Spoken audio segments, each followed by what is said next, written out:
ng Diyos na maikumpara sa lahat ng bagay, lalo na pagdating sa pera. Dahil kapag tayo po ay natuon ng ating puso, ang ating buhay sa pera, sisirain ng pera yung buhay na meron tayo. Amen. Ang i-goal natin at isipin natin, yung pera ay pinagamit lang sa atin. Amen.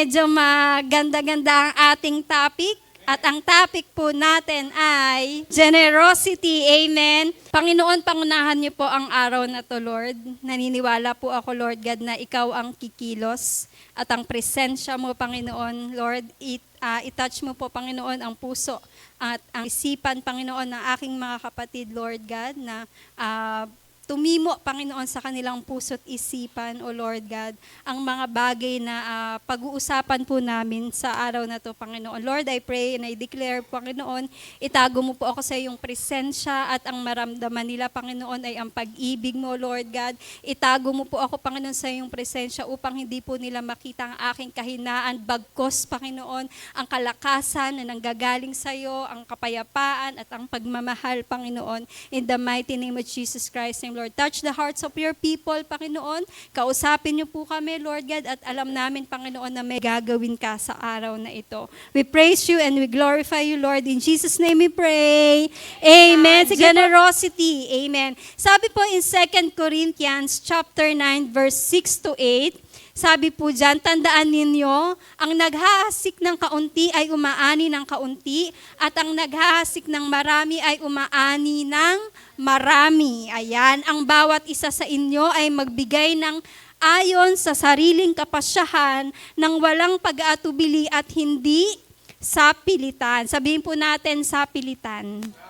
Ayan, dahil mahal ng Diyos ang mga nagbibigay ng may kagalakan. Amen. And verse 8, at magagawa ng Diyos na ibigay sa inyo ang higit pa. Sabihin po natin, higit pa.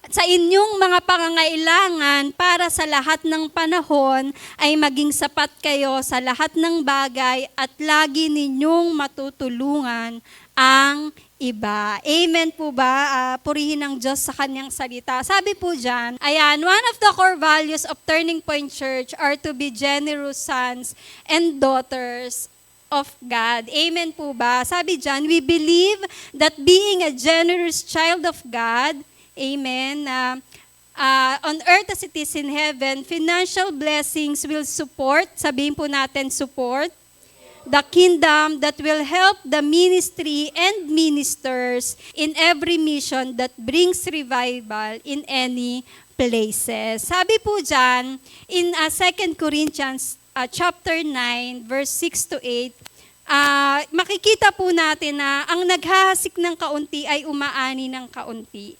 At ang naghahasik ng marami ay umaani ng marami. Alam niyo po, when it comes to giving, hindi ko masabing hindi sumusukat eh. Amen? Pero kasi sabi diyan, ang naghahasik ng kakaunti, amen, ay mag-aani ng kaunti at ang maghahasik ng marami ay aani rin ng marami.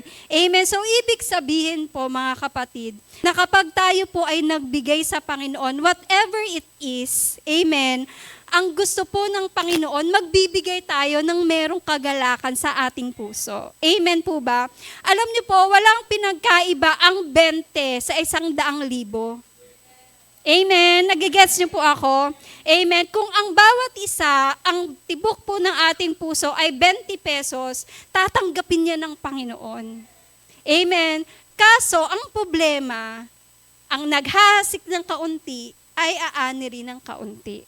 Amen. So sinasabi dito ng Panginoon, sige anak, ibigay mo kung ano yung gusto mong ibigay. Kung ano yung magiging kasiyahan ng iyong puso, kung ano yung magiging kagalakan ng iyong puso. Kung sa tingin po natin na ang 20 pesos ay makapagbibigay saya sa atin to give God, amen, wala pong problema yun sa Panginoon. Amen. Sino po dito ang mahal na mahal si Lord? Itaas po ang ating mga kamay. Amen. Alam niyo po, naniniwala po ako, sa pagmamahal niyo sa Panginoon, hindi deserve ni Lord ang 20 pesos. Tignan mo yung katabi mo. Ang ganda niyan. Ang pogi niyan. Amen, amen, amen. paniguradong pinagpapalayan. Amen. Hallelujah. Sige, tignan mo yung katabi mo. Yan, pag nakasibangot yan, galit na yan sa akin. Sabi, ano ba naman yan si Pastora Kay? May pera na naman ang pag-uusapan. Huwag po kayong mag-alala, hindi po ako hihingi ng pera sa inyo. Amen po ba? Hindi po hihingi ang pera sa inyo, bagkos tuturuan po namin kayo kung papaano kayo magiging mapagbigay sa ating Panginoon. Palakpakan natin ang Diyos. Ayan. Dahil ito po ang ating core values. Amen. Tignan po natin ang ating paligid. Tignan natin ang paligid. Dahil po sa pagmamahal po ninyo sa simbahang ito, amen, hallelujah, naging parte po kayo na maitayo ang church na to. Kaya sabihin mo sa katabi mo, thank you sa'yo, kapatid. Amen. So balik po tayo, no? Ang naghahasik ng kaunti ay umaani ng kaunti at naghahasik ng marami ay umaani ng marami. Alam niyo po si Lord, hindi yan namimilit. Sabi niya dyan, hindi sa pilitan dahil mahal ng Diyos ang nagbibigay ng may kagalakan. Amen. It doesn't matter kung 20 pesos yan, 50 pesos yan, 100 yan, 1 million yan, 10 million yan. Si Lord ang magbabalik sa'yo, siksik, liglig at umaapaw. Amen, amen. Alam niyo po ako, naniniwala po ako na kapag ang puso ay tumibok para sa Panginoon, walang makakapigil kung magkano pa man ang ibigay po natin. Amen, amen, hallelujah. So we will talk about money. Amen. Sabihin mo sa katabi mo, ready ka na bang pag-usapan ng pera? Amen. Sabi po sa Bible, the root of all evil is money. Amen, hallelujah. So lahat ng mga bagay na kademonyuhan ay nanggagaling sa demonyo. Amen. And even the money. Tama po? Bakit po natin itong kailangang pag-usapan? Number 1, why not? Next slide, please. Ayan, 2 reasons why do we need to talk about money. Why not? Bakit natin hindi pag-uusapan? Tama po ba? Kasi sabi po in 1 Timothy chapter 6 to 10, sabi dyan, sapagkat ang pag-ibig sa salapi ang siyang ugat ng lahat ng kasamaan. Ang sobrang paghahangad ng salapi ang nagtulak, sabihin po natin tulak. Nagtulak sa iba na tumalikod sa pananampalataya at nagdulot ng maraming paghihinagpis sa buhay nila. Grabe yung Tagalog po. Ano ulitin ko? Sabi dyan in 1 Timothy, sapagkat ang pag-ibig, sabihin po natin pag-ibig. Pag-ibig sa salapi ang siyang ugat ng lahat ng kasamaan, ang sobrang paghahangad ng salapi ang nagtulak sa iba na tumalikod sa pananampalataya at nagdulot ng maraming paghihinagpis sa buhay. Grabe po yung nagagawa ng pera, no? Amen. Tignan mo yung katabi mo, hindi mukhang pera yan. Amen. Hallelujah. Praise God. Alam niyo po si Judas, ipinagpalit niya yung paniniwala niya, pagmamahal niya at pananampalataya niya sa 30 silver of coins. Amen. That is why sinabi po sa salita ng Panginoon, the root of all evil is money. Kasi bakit? Kaya po niyang baguhin ang buhay mo, kaya niyang baguhin ang ugali mo, kaya niyang baguhin ang lahat ng meron sa'yo. Amen. Sabi po dyan, it will lead you to be greedy. Ano po sa Tagalog ang greedy? Magiging sakim ka kapag minahal mo ang pera. Tama o may tama? Ano pa po? It will lead you to be envious. Magiging mainggitin ka kasi nakita mo yung kapitbahay mo may bagong ref. Kahit wala kang pera, dahil nainggit ka, bibili ka ng ref. Amen. Hallelujah. Sabi dyan, it will lead you to ruin your life. Sisirain ng pera ang buhay mo kapag ginamit mo ito ng hindi tama. Hallelujah. Ano pa po? It will lead you to become selfish. Amen. The root of all evil is money. At ang lahat ng karakter na yan na sinabi ko, walang iba kung hindi si Satan yan. Hallelujah. Alam niyo po, nakakalungkot. Next slide, please. Sabi dyan, I can add meaning to your life, but I am not the meaning of your life. Binubulong sa'yo ng pera ngayon. Amen. Kapag kinausap ka ng pera o kinausap mo ang pera, ano kaya ang sinasabi ng pera sa'yo? O ano ang sinasabi mo sa pera? Sinasabi mo ba sa pera, o ikaw pera, pumunta ka sa bank account ko, o ikaw pera, ganun po ba yung mga nasasabi po natin? Sabi dyan, I can add meaning to your life, but I am not meaning of your life. Amen? Money is just a tool for us to live. Kailangan mo lang siya para may magamit ka, hindi yung gawin mong buhay ang pera o buhay mo na ang pera. Alam niyo po, nakakalungkot isipin na maraming tao na ang goal nila ay magkaroon ng marami at limpak-limpak na salapi. Amen. At kapag meron po tayong ganung mindset o ganung goal, alam niyo po, it can never be happen na maging masaya tayo. It can never be happen na maging prosperous ang buhay natin. It can never be happen na magiging maayos at masaya ang buhay mo kung ang hinahabol mo ay magkaroon ng maraming pera. Siguro sinasabi ng iba, Pastora Kim, tama na, nanggigigil na ako sa'yo. Amen, amen. Bakit pa po natin kailangan pag-usapan ang pera? Number 2, because God is a jealous God. Amen. Sabi niya, walang taong makapaglilingkod ng sabay sa dalawang amo, sapagkat kapupuotan niya ang isa at iibigin ang ikalawa. O kaya'y magiging tapat siya sa isa at hahamakin ang ikalawa. Ganon din naman, hindi kayo makakapaglingkod ng sabay sa Diyos at kayamanan. Alam niyo po, nakakalungkot po, alam ng Panginoon ang kahinaan nating lahat. At walang iba kung hindi ang pera. Amen? Alam ng Panginoon kung saang aspeto niya tayo, o kaya tayo, saang aspeto ng buhay natin tayo maipagpapalit ang ating Panginoon. Pera, pera, pera. Amen? Sabihin mo sa katabi mo, pahinging pera. Amen. Hallelujah. Sabi dyan, malalaman daw po natin kapag ang tao walang pera. Diba? Ang daling malaman kapag yung katabi mo walang pera. Kasi bakit? Nagmamanifest yan. Amen? Kaya tignan mo yan, kapag ka nakasibangot yan, baka kailangan niya ng pera. Amen? Kasi bakit? Kapag wala daw pera, malungkot yan. Para yung pinagbagsakan ng langit at lupa. Sige, tignan mo, ngingiti yan. Para hindi halatang walang pera. Amen? Amen? Ayan, alam niyo po, si Satanas lang ang binagsak sa langit. Amen? Kaya huwag kang malungkot. Hindi kasi Satanas. Amen? Depende na lang kung gusto mong maging Satanas. Amen? Pero ayaw natin yon. Amen? Amen? Malalaman daw natin kapag ang tao walang pera, ikaw yung nakukontrol ng pera na dapat ay ikaw yung magkukontrol.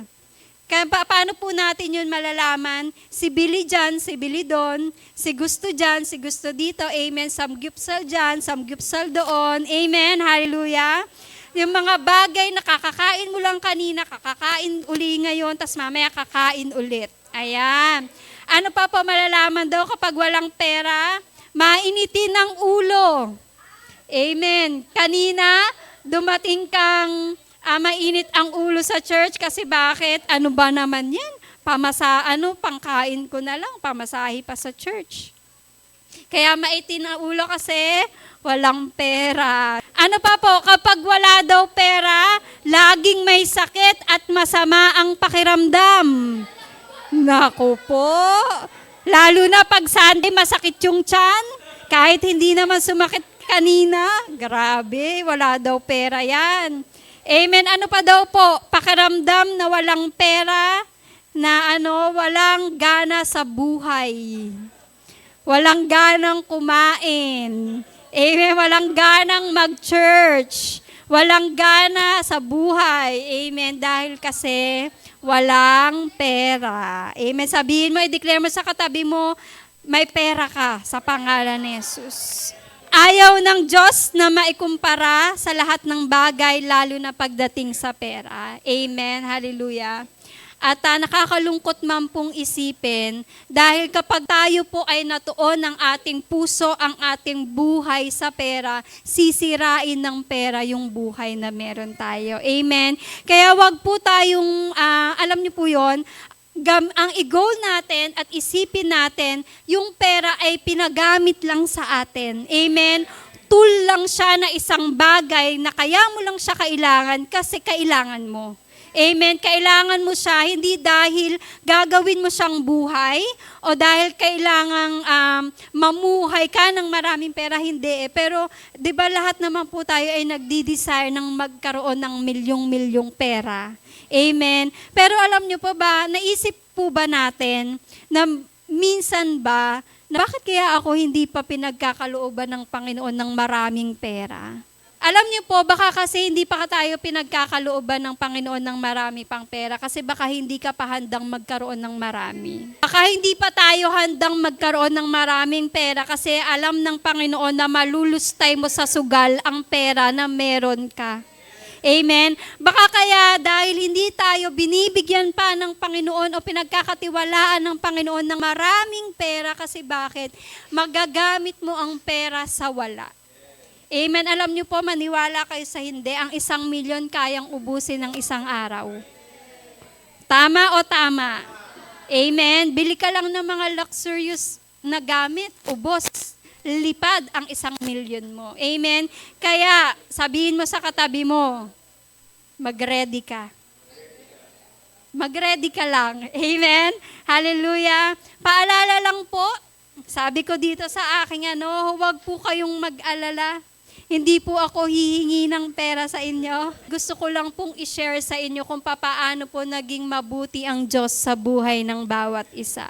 Kasi bakit? Alam niyo po, lagi po itong sinasabi ng aking mami, buhay na patotoo po na nandyan siya. Pinapagalitan niya kami ni Pastor Eman. Kasi sinasabi niya na dapat yung mga kapatiran sa church, tinuturuan yung magbigay sa Panginoon. Amen. Kasi ang sabi niya, the key to be successful and experience abundant life and abundant blessing is giving. Amen, amen. Hindi po kami pinagpala ng Panginoon dahil deserve namin na pagpalain. Amen.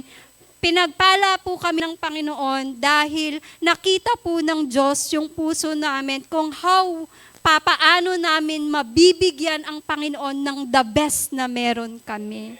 Amen. Lagi pong pinapatutuo yan. Malay po natin, one of these Sundays, magpatutuo po ang aking mami. Amen. I-ready siya ng Panginoon. Hallelujah. Tamang-tama. Giving po kusing na lang ang kanyang pera that time. Bago pa po kaming nakakilala sa Panginoon. Siguro mga barya-barya mga ganon. Hindi siya mahihiyang magbigay sa Panginoon, bali nang wala kaming kainin, basta yung puso niya magbigay sa Panginoon, gagawin niya. Amen. Alam niyo po, yung barya na pwedeng bigay niya doon, baka ang kapalitan wala kaming pagkain. Pero eto si Lord, kumilos ang Panginoon, merong kapitbahay na nagbigay ng ulam. Amen, hallelujah. So, it doesn't matter, mga kapatid, kung gaano kaliit o kalaki ang pwede nating ibigay sa Panginoon. But the issue is, bibigyan ba natin si Lord ng deserve niya, na hindi niya deserve? Amen. Naniniwala po ako na ang bawat isa dito ay merong pusong mapagbigay sa Panginoon. At hindi mo hahayaan na ikaw po ay konti lang ang ibigay mo sa Panginoon. Amen. Depende na lang kung sobrang hirap mo o sobrang hirap natin. Amen. Tignan mo yung katabi mo, hindi mo kang mahirap yan. Amen. Amen. Hallelujah. Hindi mo kang mahirap yan. Sabihin mo sa kapatid mo, kapatid, sobrang yaman mo. Amen. Amen. May pang-samgyupsal yan. Amen. Merong pambili yan ng cellphone. Hallelujah. Kahit wala na nga pera, basta may iPhone di ba? Hallelujah. Kahit walang pera, basta may bagong sapatos. Di ba? Kahit walang pera, basta may maibili sa sarili. Amen. Hallelujah. The promise of God, when it comes in giving, motivates us more to give for the glory of God. Alam niyo po, ang pagbibigay daw po natin sa Panginoon ay magmo-motivate sa atin na mas lalo pang magbigay sa Panginoon. Kasi bakit? Merong mga kalakip na pangako.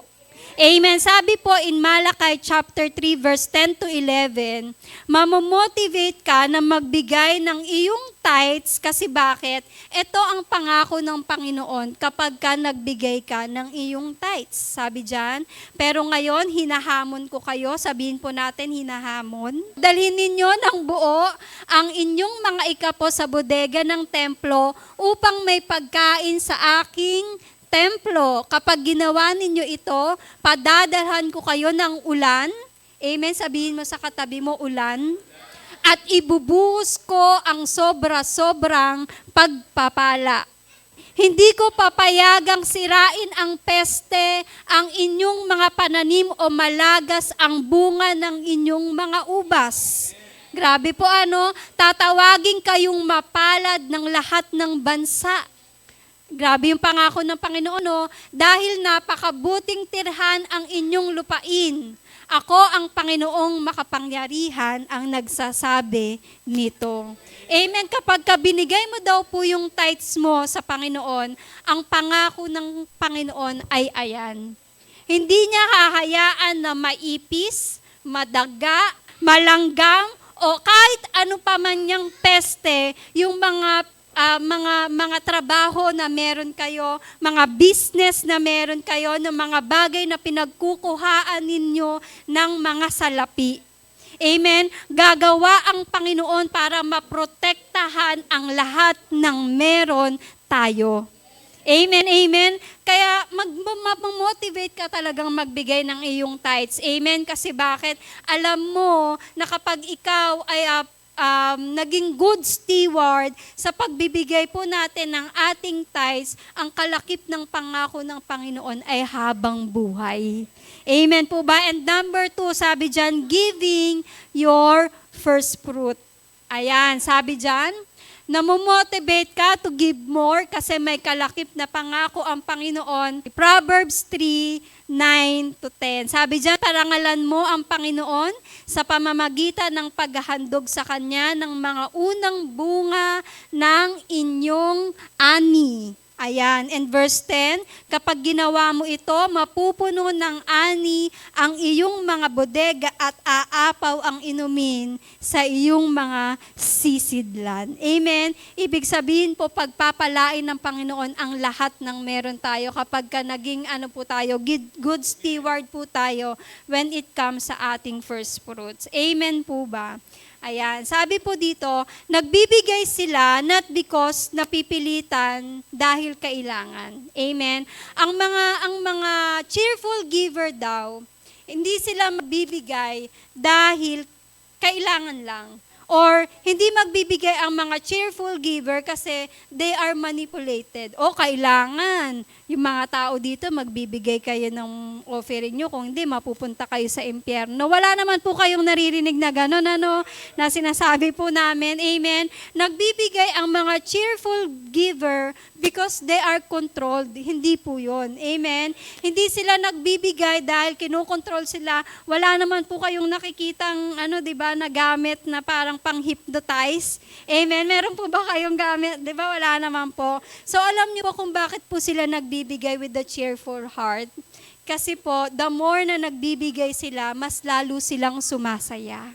Amen, amen. Nagkaroon na po ba tayo ng pagkakataon sa buhay po natin na binigay natin yung best natin sa Panginoon at walang hanggang kasiyahan ang naranasan at naramdaman po natin? Kung naramdaman mo yan, palakpakan mo po ang Panginoon.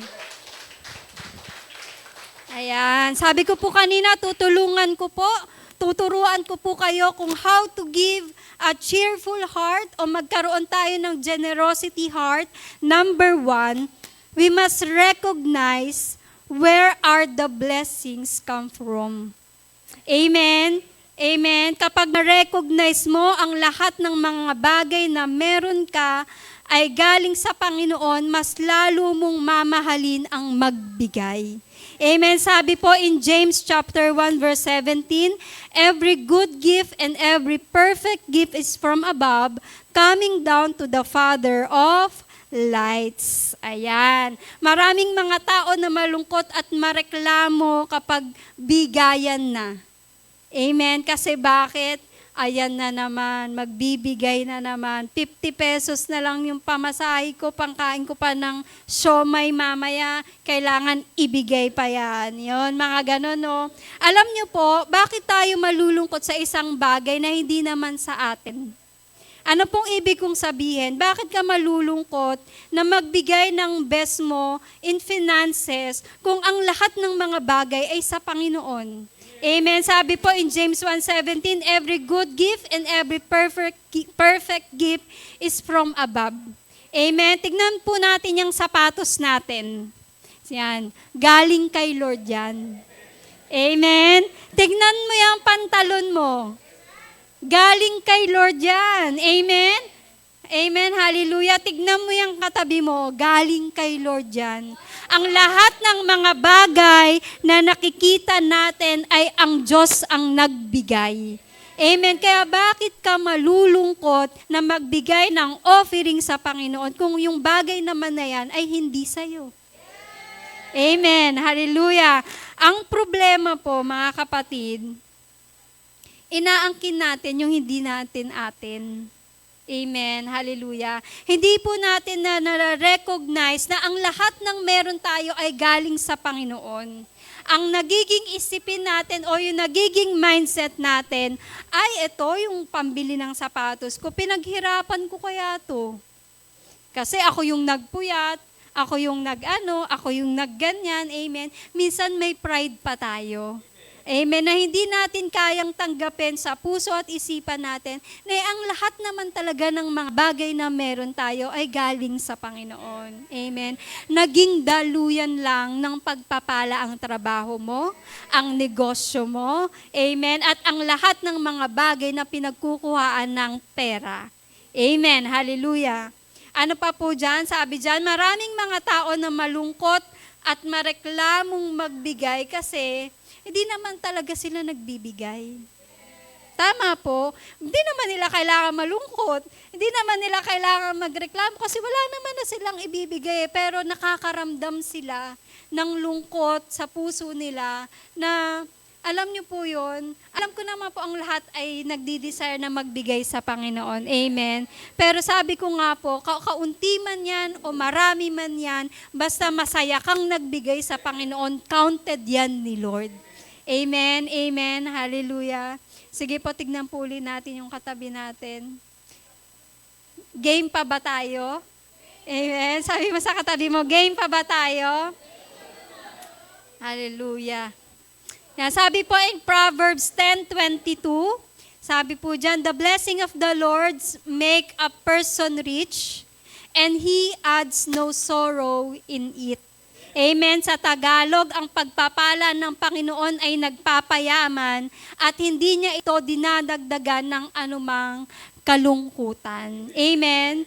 Wala po, no? So, kapag si Lord ang nagbigay ng lahat ng mga blessing na meron tayo, never kang palulungkutin dyan ni Lord. Tama po. Kasi nga minsan, kahit sa mga circumstances na nangyayari, even the problem nga kung alam mo yung katayuan mo sa Panginoon, hindi ka malulungkot na harapin yung problema na meron tayo. Kasi bakit sabi niya, all the blessings, ang pagpapala ng Panginoon ay nagpapayaman at hindi niya ito dinadagdagan ng anumang kalungkutan.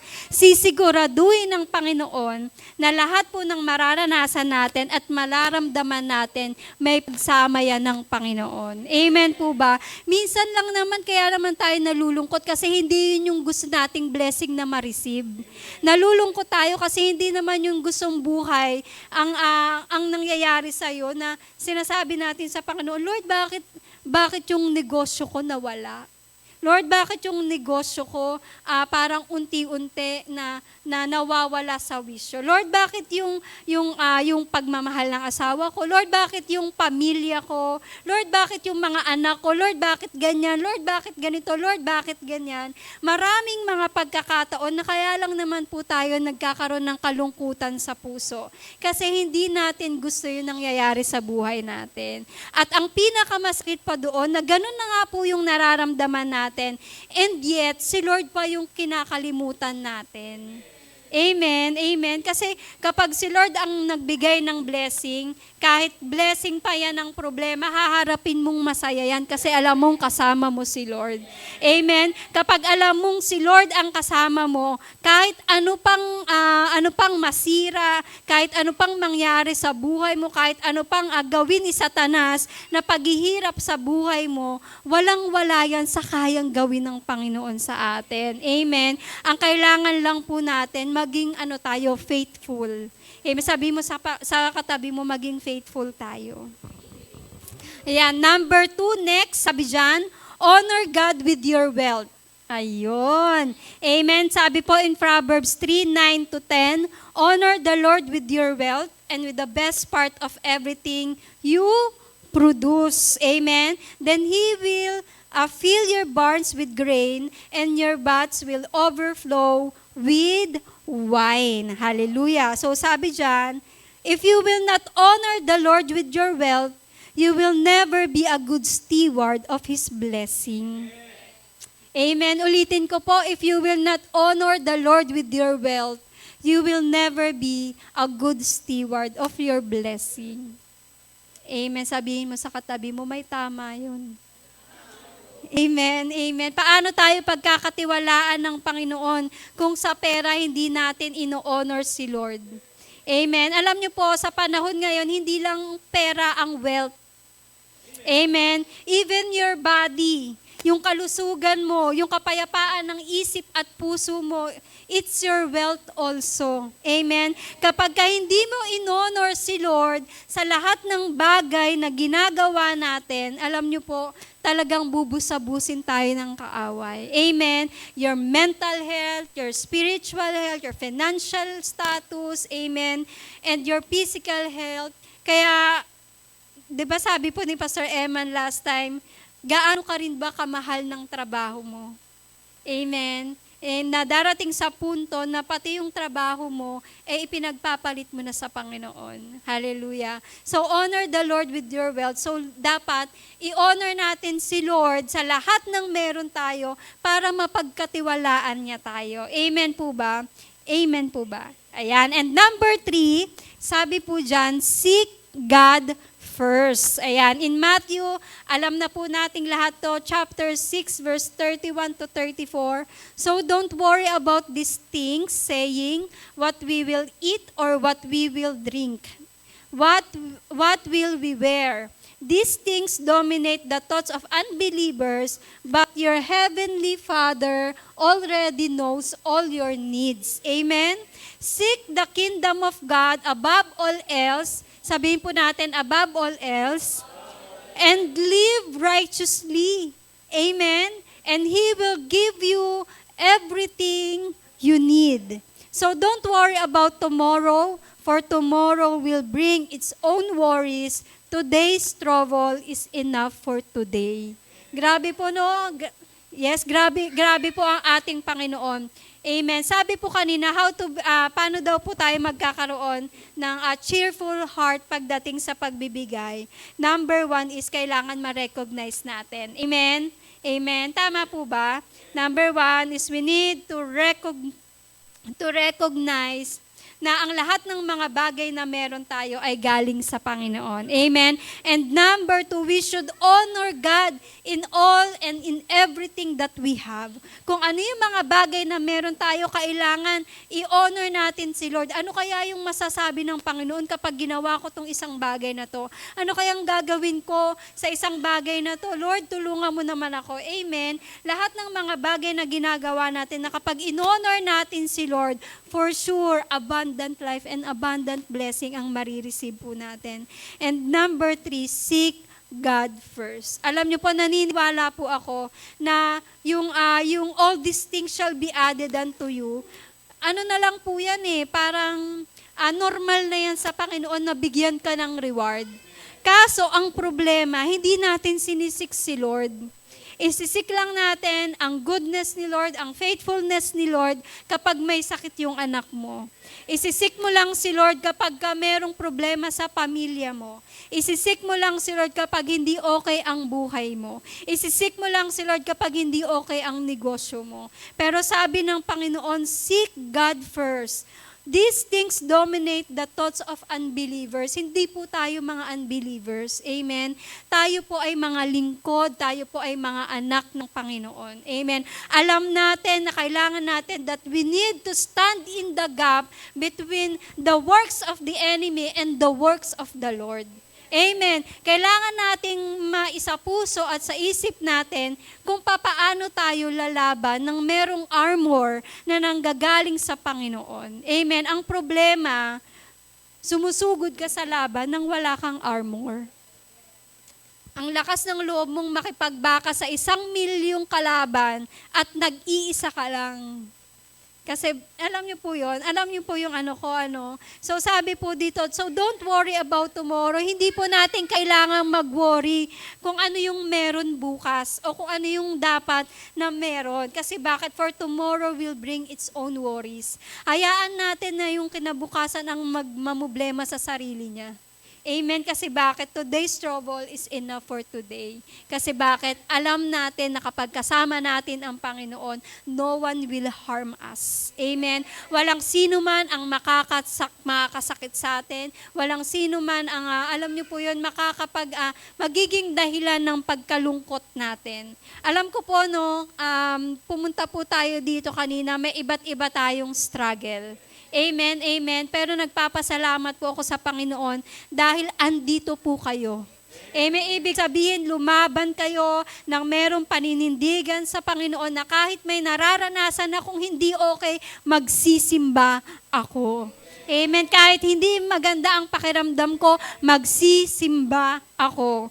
Kahit wala akong pera, kaya kong maglakad, magsisimba ako. Sabi mo sa katabi mo, nag-struggle ka ba kanina? Amen. Sabihin mo dyan, congratulations at napagtagumpayan mo. Palakpakan po natin ang ating Panginoon.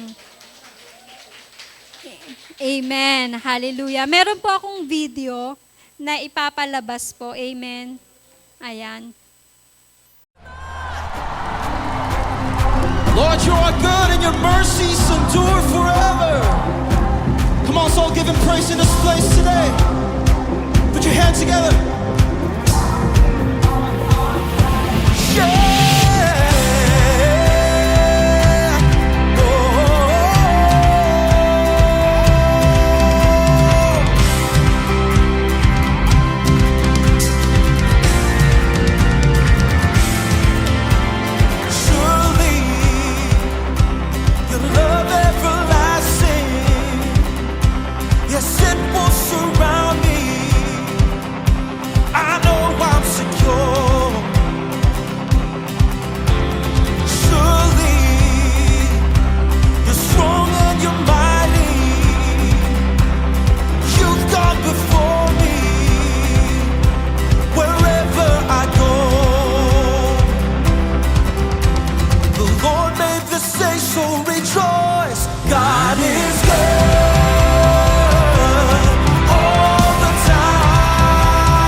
magnify your goodness. Raise it up as a banner, God. Your victory. Your victory, Ito Jesus. po yung Cagayan Valley and Isabela po. Why don't we all sing a new melody to the Lord today? Let's make an echo of worship in His name. Why don't we sing this? Everybody sing. Whoa, whoa,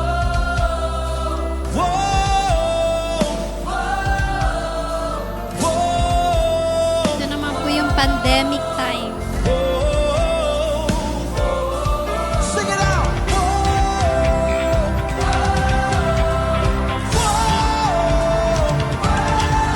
sing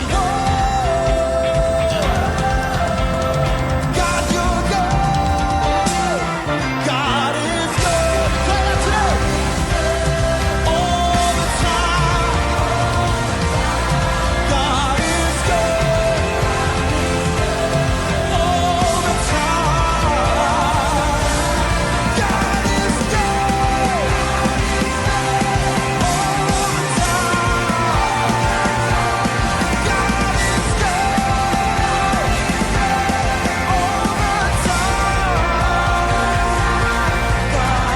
good.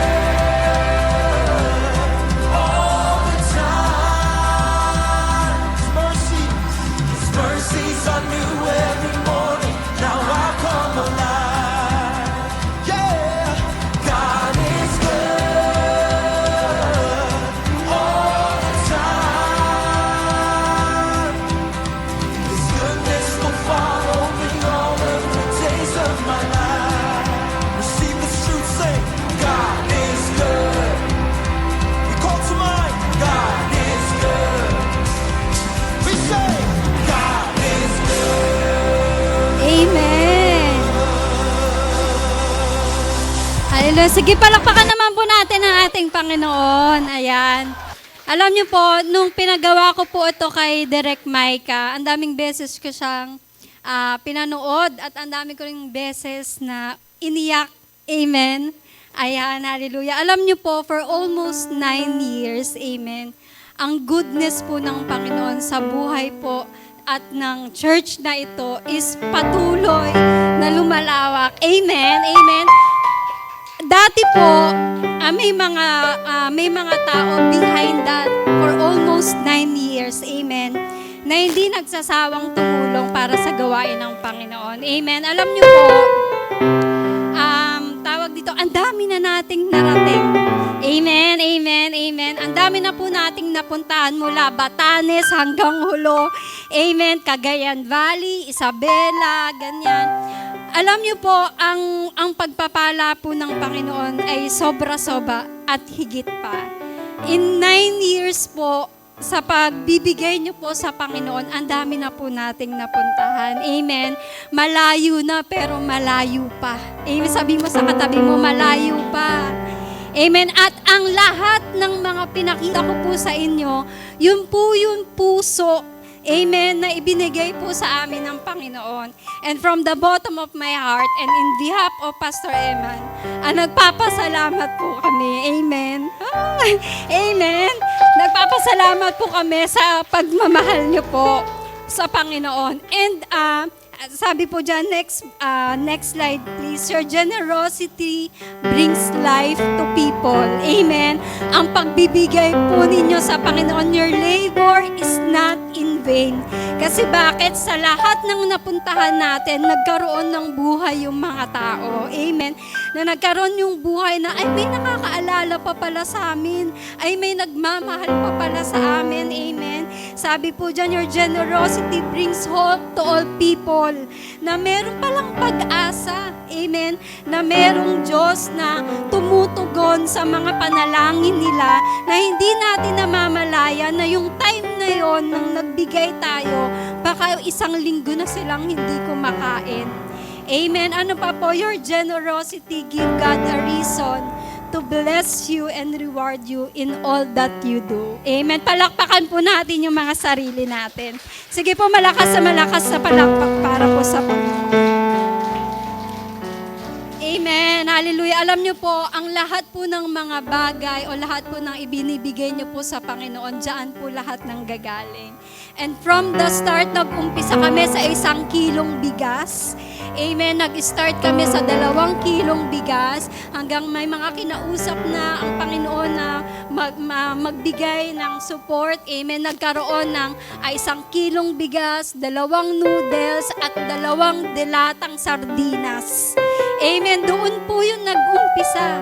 At hanggang sa dumating na yung pagkakataon, may spaghetti package na. Amen. Meron pang mga pamamon, may mga pa-juice. Amen. Hallelujah. Alam niyo po, napakabuti po ng Panginoon sa buhay ng bawat isa sa atin. Amen po ba? And gusto ko lang pong sabihin po sa inyo, no, may mga tao na behind that. Amen.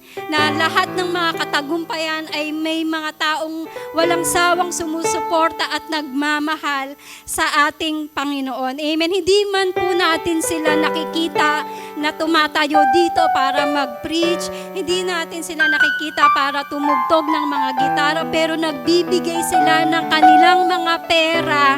Amen. Na nagbibigay sila ng buhay sa Panginoon, na kung ano yung pangangailangan ng simbahang ito, ibinibigay ng Diyos. Amen. Kung sa tingin mong ikaw yon, palakpakan natin ang Panginoon. Sige po, malakas sa palakpak para sa ating Panginoon. Magte-testify lang po ako, no? Actually, never po naming pinag-awayan ni Pastor ang pagdating sa pera. Amen. Never yan. In 7 years ng aming pagsasama, hindi namin yan pinag-awayan kasi lagi kong sinasabi sa kanya, hindi ko kailangan ng pera mo. Amen. Hindi ko kailangan ng pera. Lagi ko yung sinasabi sa kanya. And lagi yung pinapaalala ng mami ko na kailangan turuan yung mga tao na magbigay kasi nandun yung pagiging successful and everything. Amen. Alam niyo po, one time, kinausap po ako ni Pastor Eman. Sabi niya, kung hindi mo hahayaang, dahil ako po, on my personal, ayoko pong nai-involve ang tao sa pera. Alam niya ng mga kapatid ko and even the leaders po ng ibang leaders ng church, alam nila na kapag dating sa pera, ayokong mai-involve yung mga tao. Kasi bakit? It's root of all evil nga eh, amen? Maraming mga bumabagsak na mga lingkod ng Panginoon because of money, amen? At ayoko, sabi ko kay Pastor Eman, ayoko na gamitin yun ni Satanas, hindi lang para sa ating pamilya, kung hindi sa church, amen? Sinasabi ko sa kanya, kung kaya nating gawa ng paraan, gawa natin ang paraan. Amen. Na hindi tayo hihingi ng offering, hindi tayo hihingi ng special love gift, o kahit ano, ayokong ma-involve ang kapatiran sa simbahan na pagdating sa pera. Amen. Kahit alam niyo po yan, lahat ng mga offerings po natin ay updated yan, kung saan niya napupunta. Very po kami sa inyo. Alam niyo po kung saan po napupunta ang lahat ng yan. And alam niyo po, isa lang po yung nakapag-touch ng puso ko. Amen. Kaya nabago po yung isip ko. Sabi niya, alam mo, kapag kaganyan yung mindset mo, sabi ni Pastor Eman, hindi natin i-share yung blessing na dapat ay pati rin sila nakakaranas.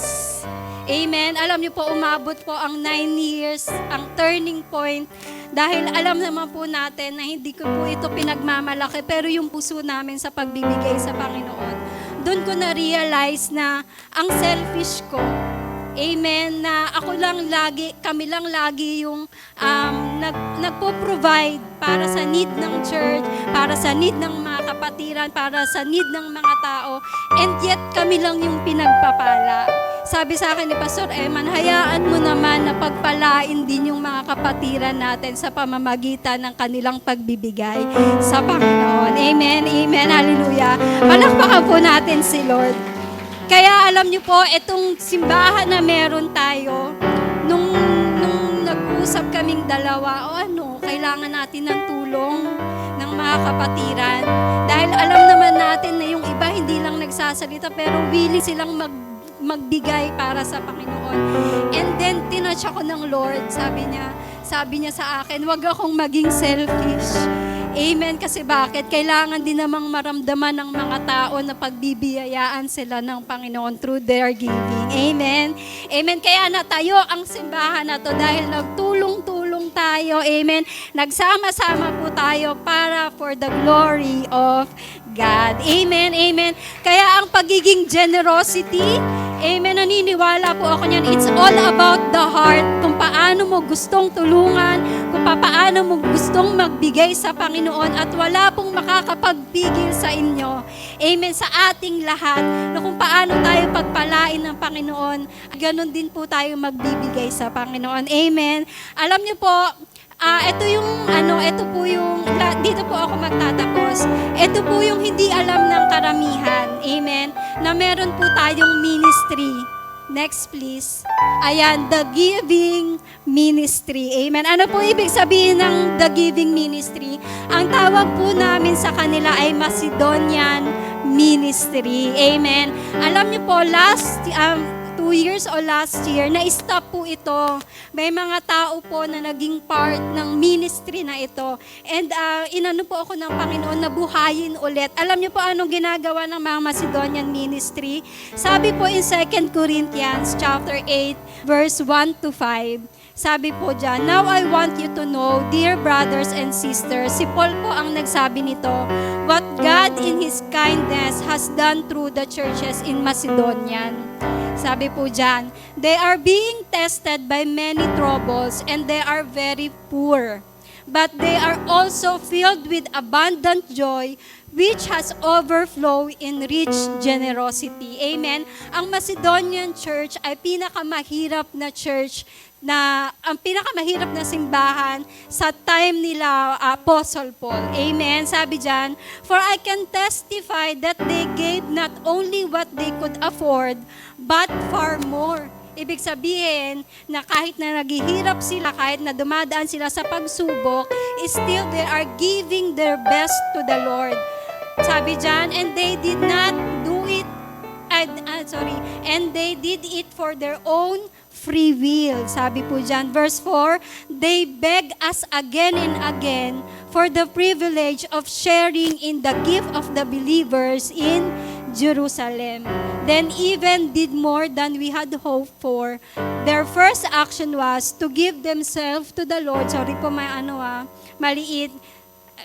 "Lord, and just as God wanted to do them." Amen. Makikita po natin ito in 2 Corinthians 8, 1 to 5.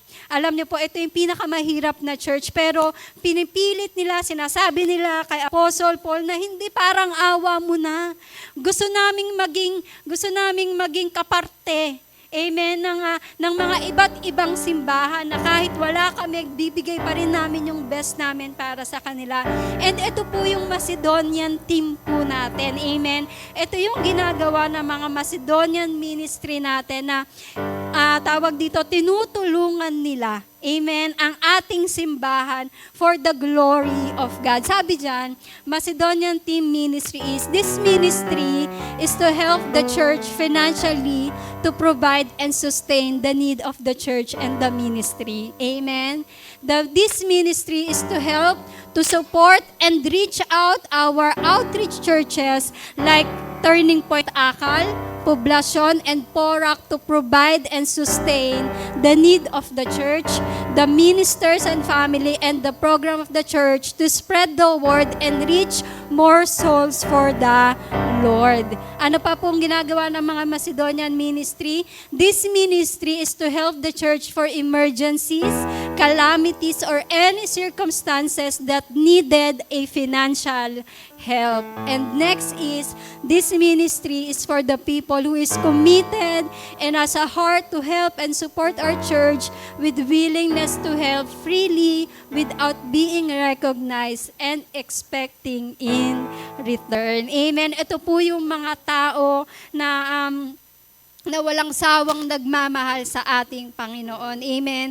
And ito lang po yung huli ko pong sasabihin sa inyo. If you want to be the being part, amen, ng Macedonian ministry. Open po ang ministry na ito para sa mga hinihipo ng ating Panginoon. Amen.